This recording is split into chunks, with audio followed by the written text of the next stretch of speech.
si Gustavo. Ayun to. Ayan. Hi sa kanila. Hi! I'm Gustavo. Hindi, ayan. So, ayan, wala po siyang tali ngayon dahil kagabi po tinanggal niya yung kanyang tali. So, ayan. So, hi ka muna sa kanila, baby. Ayun. So, ayan.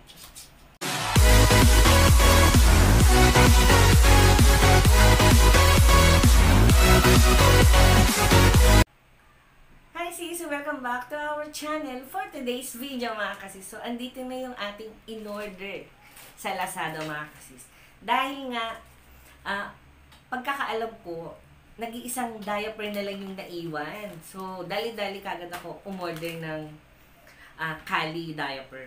Yung pala, yung isang pack nito, nasa ibang lagayan pala. That time is magbubukas na ako ng diaper dahil yung isang pack, naubos na, oo mga kasis. So, andito yung ating video nung bumili ako ng diaper. Ayan. And then mga kasis, alam nyo ba kung bakit ito yung palagi kong ino-order? Kasi, medyo affordable na siya. And then, alam kong happy yung aking Gustavo. Dahil yung kanyang diaper, hindi tumatagas. Expandable siya. Yung garter niya. And then, medium size siya. Pero, pag inunat nyo na siya, ayan, malaki. Oo. And then, talagang, hindi talaga tatagas yung wiwi niya dahil panalo sa garter. Ayan. So, ito yung pinaka-importante sa akin mga kasis. Yung alam kong hindi tatagos yung ihi. And then, matibay yung yung pandikit. Ayan. Kasi one time, may nabili tayong diaper, tumagas yung ihi, and then yung diaper, lumabas na yung kanyang pututoy. So, ito talaga ang palagi kong ginagamit, itong Kali. Kaya ako naman ni-review din para din sa mga parent natin na nag-aalaga ng mga Shih Tzu. Ayan. So, ito yung may re-recommend ako sa inyo. Itong Kali. Ayan. So, meron pa tayong 4 na piraso. Kaya naman, umorder kagad ako ng diaper kasi kung sakaling mawalan ako ng budget, at least hindi man ako makabili ng diaper this month, meron akong stock. So, importante kasi sa mga far parents yan yung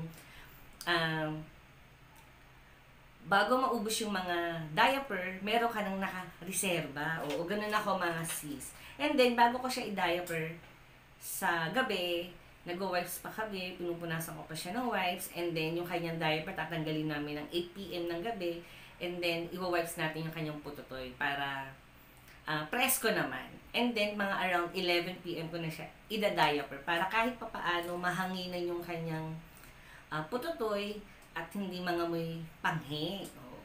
Andito si Gustavo, kaya lang natutulog po siya. Ayun no. So mamaya tawagin natin siya, baka sakali lumabas siya sa ating video. So, ito na.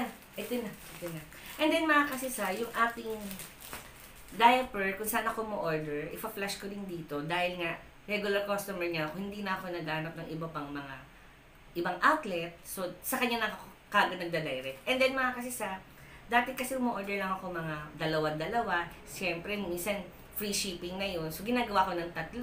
Para at least, for for 1 month na itong diaper. Kasi sa isang pack, 10 piraso.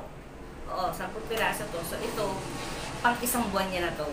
Siyempre, kung magkaroon uli ako ng budget, siyempre, try ko pa rin bumili ng diaper niya. And then nga, mga kasi sa medyo dumili, yung biglang namatay yung aking ring light. Ayan. So, buksan na natin itong ating diaper for Gustavo.